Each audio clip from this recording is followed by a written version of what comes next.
چلو کر دیں دیکھا جتنا ہو جائے مطلب 20 منٹ کافی 20 منٹ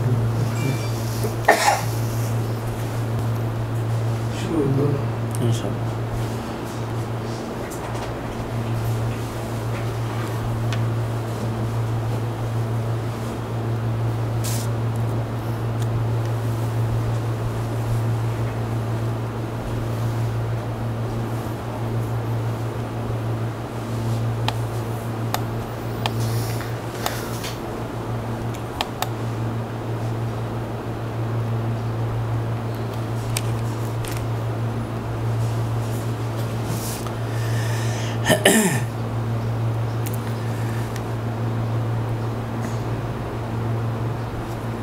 السلام علیکم ورحمۃ اللہ وبرکاتہ. نحمده ونصلی علی رسولہ الکریم. اما بعد.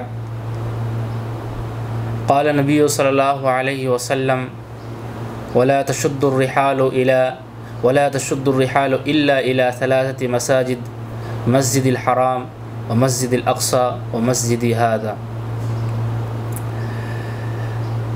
معزز ناظرین، حمد و صلات کے بعد جیسے کہ آپ کو معلوم ہے، میں منیر الاسلام فضیلت الشیخ محمد طیب السلفی حفظہ اللہ کے ساتھ اردو زبان میں ہر ہفتہ سلسلہ وار طریقے سے سوال و جواب کا پروگرام رکھتے ہیں. اسی قریب آج کی اس مجلس میں ہمارے کچھ بھائیوں نے، دینی بھائیوں نے سوالات بھیجے ہیں مجھ کو اور کچھ شیخ محترم کو. انشاءاللہ مجھے امید ہے کہ شیخ محترم قرآن حدیث کی روشنی میں آپ کو مدلل جواب دیں گے. قبل اس کے کہ اس پروگرام کا آغاز کروں، آپ کو بتلاتا چلوں، جو کہ میں اکثر بتلاتا ہوں، کہ اس پروگرام کو آپ دعوی المجمع جو بنگلہ اردو جو مکتب کا رئیس پیج ہے، مین پیج ہے، آپ اس میں مین پیج سے دیکھ سکتے ہیں. اس کے ساتھ ساتھ ٹویٹر وغیرہ پر دیکھ سکتے ہیں، اور اس ویڈیو کو ہم دعوی المجمع جو یوٹیوب چینل ہے ہم اس میں بھی اپلوڈ کرتے ہیں، آپ وہاں جا کر بھی دیکھ سکتے ہیں. اور چونکہ جو ہمارے دینی بھائی وہ جانتے ہیں اس سلسلے میں کہ شیخ محترم عقیدے کے سلسلے میں جواب دے رہے ہیں کچھ ہفتے سے، تو انشاءاللہ اگلے 2 ہفتہ یعنی جولائی کے 8 تاریخ اور جولائی کے 15 تاریخ کو انشاءاللہ جو 2 جمعرات آئے گا، تو اس 2 جمعرات میں انشاءاللہ قربانی کے مسائل اور ذی الحج کی فضیلت وغیرہ کے بارے میں، عرفہ کے روزہ کے بارے میں، اس سلسلے میں اگر آپ کے پاس کچھ سوال ہیں تو آپ ضرور بھیج سکتے ہیں. شیخ محترم ایک دینی بھائی نے سوال کیا. ان کا سوال یہ ہے کہ گناہ کبیرہ اور گناہ صغیرہ کسے کہتے ہیں اور یہ کس عمل سے مٹا دیے جاتے ہیں؟ السلام علیکم ورحمۃ اللہ وبرکاتہ. بسم اللہ والحمد للہ والصلاۃ والسلام علی رسول اللہ وبعد. بہت اچھا سوال ہے اور عقیدے ہی سے متعلق یہ بھی سوال ہے کہ گناہ کبیرہ اور گناہ صغیرہ اس کی تعریف کیا ہے. جی دیکھیے، گناہ کبیرہ اور گناہ کبیرہ کے سلسلے میں پہلے ہم سمجھتے ہیں، اور اسی سے پھر ہم کو یہ فرق سمجھ میں آ جائے گا کہ گناہ کبیرہ کیا اور صغیرہ کیا ہے.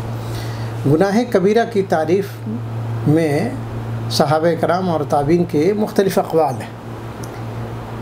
گناہ کبیرہ گناہ کی یہ تعریف بھی بیان کی گئی ہے کہ کبیرہ گناہ اس گناہ کو کہتے ہیں کہ جس پر حد کرنے کا، جس کے مرتکب پر یا جس کے ارتکاب کرنے والے پر حد جاری کیا جائے، یا جس کے کرنے والے پر حد کا حکم حد جاری کیا جائے، تو اس کو گناہ کبیرہ کہتے ہیں. جس گناہ کے ارتکاب پر حد جاری کرنے کا حکم موجود ہو، یا حکم دیا گیا ہو، اس کو گناہ کبیرہ کہیں. اسی طریقے سے کبیرہ گناہ کی کبیرہ گناہ کی ایک تعریف یہ بھی بیان کی گئی ہے کہ ہر اس گناہ کو کبیرہ گناہ کہیں گے جس گناہ پر اللہ تعالیٰ کی طرف سے لعنت آئی ہوئی ہے، یا اللہ تعالیٰ جس گناہ کے کرنے پر اللہ تعالیٰ کا غضب نازل ہوتا ہے، یا جس گناہ پر جہنم کی وعید سنائی گئی ہے، یا اور کوئی سزا یا وعید جو ہے، کوئی اور سزا جو ہے بیان ہوئی ہے یا وارد ہوئی ہے، اس کو گناہ کبیرہ کہتے ہیں. یا اس طرح سے یہ بھی علماء کہتے ہیں کہ مطلب بعض مشائخ نے اس طرح سے بھی گناہ کبیرہ کہتے ہیں جس کی حرمت پر یا جس کی حرمت نص قطعی سے ثابت ہو اس کو گناہ کبیرہ کہتے ہیں. یہ بھی تعریف. یا یہ بھی گناہ کبیرہ کی ایک تعریف ہے کہ وہ گناہ کہ جس کے کرنے والے کو نہ اللہ کا خوف ہو نہ دین کی کوئی پرواہ ہو. یعنی اس گناہ کے کرنے پر آدمی اللہ کا خوف بھی اس کے اندر نہ پیدا ہو, اس کو بھی گناہ کبیرہ کہتے ہیں. تو یہ سب گناہ کبیرہ کی تعریف. اب گناہ صغیرہ کیا ہے؟ گناہ صغیرہ ظاہر سی بات ہے جو گناہ کبیرہ وہ گناہ جس پر حد نہ آئی ہو, جس گناہ کے کرنے پر حد جاری نہ کیا جائے, یا جس گناہ پر کے کرنے پر اللہ تعالیٰ کا غضب اور پھٹکار نہ ہو, یا جس گناہ پر اللہ تعالیٰ کے کرنے پر اللہ تعالیٰ کی طرف سے لعنت نہ آئی ہوئی ہو, یہ سب گناہ صغیرہ ہے. جیسے مثال کے طور پر قبلے کی طرف اللہ کے رسول صلی اللہ علیہ وسلم نے فرمایا کہ لا تستقبلوا القبلۃ بغائط او بول, یعنی کہ قبلے کی طرف رخ کر کے نہ پیشاب کیا جائے نہ براز نہ کیا جائے. تو یہ ایک طرح سے گناہ صغیرہ ہے, ایک چھوٹا گناہ ہے. اس طرح سے اور بھی بہت سارے. تو ایک تو یہ اسی سے گناہ کبیرہ سے صغیرہ گناہ کا فرق واضح ہو جاتا ہے کہ جس گناہ پر حد نہ آئی ہو, جس گناہ پر لعنت وارد نہ ہوئی ہو, جس گناہ پر سخت وعید نہ بیان کی گئی, وہ سب صغائر ہے. بالکل ٹھیک ہے. اور یہ گناہ جو کبیرہ ہے نا, بعض علماء نے کہا کہ صرف 7 گناہوں کو یا 7 چیزوں کو گناہوں میں, گناہ کبیرہ میں, بڑے بڑے گناہوں میں شمار کیا ہے. اور اس حدیث کے پیش نظر جو اللہ کے رسول صلی اللہ علیہ وسلم نے السبع الموبقات ہے, اجتنبوا السبع الموبقات کے پیش نظر کہ گناہ کبیرہ کو, الکبائر الذنوب کو صرف انہی 7 چیزوں میں محصور کر دیا ہے. حالانکہ علماء نے اور دیگر علماء نے, علامہ ذہبی رحمہ اللہ نے کتاب الکبائر کے اندر کبیرہ گناہوں کی جو فہرست ہے انہوں نے کہا کہ مطلب جو ہے 70 یا 70 سے زائد بھی ہے. اور الزواجر ابن حجر الحیثمی ہیں, ان کا ہے غالباً, ان کی یہ کتاب ہے غالباً الزواجر, اس میں انہوں نے تقریباً 450 سے زیادہ بلکہ 700 کے قریب کبیرہ گناہوں کا اندراج کیا ہے یا شمار کیا ہے. تو علی کل حال گناہ کبیرہ جو ہے کبیرہ گناہوں کی فہرست. اور گناہ کبیرہ میں بھی درجات, یعنی احادیث صحیحہ میں, صحیح احادیث میں کچھ گناہوں کو کبیرہ کہا گیا ہے تعین کے ساتھ. جیسے مثال کے تو, لیکن اس میں درجات ہیں. یعنی بعض گناہ کبیرہ ایسا ہے جو کفر اکبر جس سے انسان کافر ہو جاتا ہے. بالکل. جیسے مثال کے طور پر اللہ کے رسول صلی اللہ علیہ وسلم نے السبع الموبقات والی جو حدیث آتی ہے, اجتنبوا السبع الموبقات کے ساتھ تباکن یا ہلاک کرنے والے گناہوں سے بچو. تو اس میں اللہ کے رسول نے پہلے جو ذکر کیا ہے الشرک باللہ ذکر کیا, یا السحر. اب یہ کیا ہے؟ کفر اکبر ہے, شرک اللہ کے ساتھ شرک کرنا. اور السحر جادو کرنا. جادو ویسے ہی ایک ایسا عمل ہے منافی اسلام امور میں سے ایک امر ہے جس کا سیکھنے والا, جس کا کرنے والا انسان جو ہے اسلام کے دائرے سے خارج ہو جاتا ہے.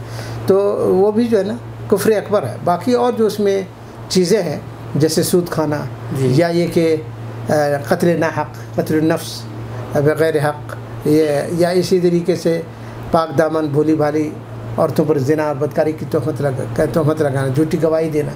تو یہ سب گناہ کبیرہ ہے. لیکن کبیرہ گناہوں میں بھی یہ, اس سے آدمی کفر کے درجے کفر میں داخل نہیں ہو جاتا ہے. لیکن شرک باللہ اور پھر سحر وغیرہ کے ارتکاب سے انسان جو ہے اسلام کے دائرے سے خارج ہو جاتا ہے. تو اس میں بھی درجات.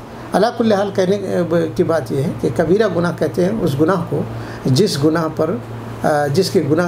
کے کرنے پر حد جاری کرنے کا حکم شریعت نے دیا ہے. جس گناہ کے کرنے پر شریعت میں حد جاری کرنے کا حکم ہے, یا جس گناہ کے کرنے پر شریعت کی طرف سے ڈانٹ و پھٹکار ہے اور اللہ تعالیٰ کی طرف سے لعنت آئی ہوئی ہے, اس کو گناہ کبیرہ کہیں گے. اور جو اس کے علاوہ جو ایسا نہ ہو وہ صغیرہ ہے. اور یہ ایک دوسرا جز تھا اس میں شاید, اور یہ کس عمل سے مٹا دیے جاتے ہیں؟ ہاں, کس عمل سے مٹا دیے جاتے ہیں گناہ صغیرہ. تو یہ دیکھیے گناہ صغیرہ جیسے نیکیوں سے, نیک کام کرنے سے گناہ صغائر جو ہے مٹ جاتے ہیں. جیسا کہ اللہ کے رسول صلی اللہ علیہ وسلم پنجگانہ نماز کی وجہ کی برکت سے بھی الصلوات الخمس جو حدیث آتی ہے, الصلوات الخمس والجمعۃ الی الجمعہ ورمضان الی رمضان مکفرات لما بینہن لما مجتنبت الکبائر. تو اس سے یہ معلوم ہوتا ہے کہ چھوٹے چھوٹے گناہ جو ہے وہ نیکیوں سے, نماز پڑھنے سے, روزہ رکھنے سے, جمعہ کی نماز ادا کرنے سے وہ معاف ہو جاتے ہیں.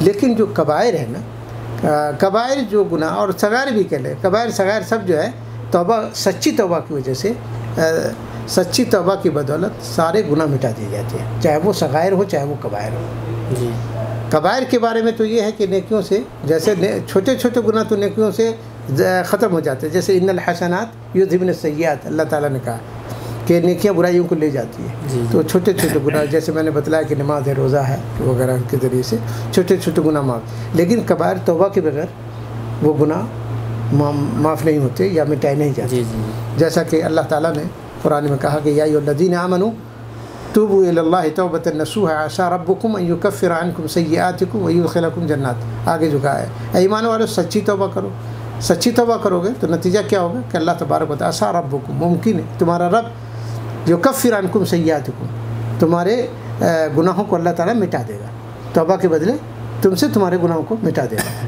ویدخلکم جنات آگے ہے۔ اسی طرح سے اللہ تعالیٰ نے سورہ فرقان میں کہا الا من تاب وآمن وعمل صالحا فاولئک یبدل اللہ سیئاتہم حسنات۔ اللہ تعالیٰ نے اس سے پہلے سورہ فرقان میں عباد الرحمن کے اوصاف کو اللہ نے بیان کیا، کہا والذین لا یدعون مع اللہ الہا آخر ولا یقتلون النفس التي حرم اللہ الا بالحق ولا یزنون، ہے کہ نہیں؟ اس کے بعد آگے چل کے ومن یضاعف له العذاب یوم القیامة ویخلد فیہ مہانا الا من تاب وآمن وعمل عملا صالحا فاولئک یبدل اللہ سیئاتہم حسنات وکان اللہ غفور الرحیم۔ اللہ نے کہا کہ جو توبہ کر لے، بڑے بڑے گناہوں کا ذکر کرنے کے بعد کہ جو گناہوں سے توبہ کر لے، سچی توبہ، اور پھر عمل صالح کرے تو اللہ تعالیٰ پھر کیا کرے گا؟ یبدل اللہ سیئاتہم حسنات، ان کی برائیوں کو نیکیوں میں بدل دے گا، وکان اللہ غفور الرحیم۔ یہ بھی ہے۔ اور اسی طرح سے اللہ تعالیٰ نے قرآن مجید میں سورہ آل عمران میں غالباً اللہ نے کہا ہے کہ والذین اذا فعلوا فاحشة او ظلموا انفسهم ذکروا اللہ فاستغفروا لذنوبهم ومن یغفر الذنوب الا اللہ ولم یصروا على ما فعلوا وهم يعلمون اولئک جزاؤهم مغفرۃ من ربهم، یہ بھی لفظ آیا کہ جن سے غلطی ہو جاتی ہے، والذین اذا فعلوا فاحشة، جو لوگ جن سے بے حیائی کا ارتکاب ہو جائے، جو بھیانک کام کر بیٹھے، او ظلم، اپنے نفس پر ظلم کر لے، فاستغفروا لذنوبهم، اور پھر اللہ تعالیٰ سے اپنے گناہوں کی معافی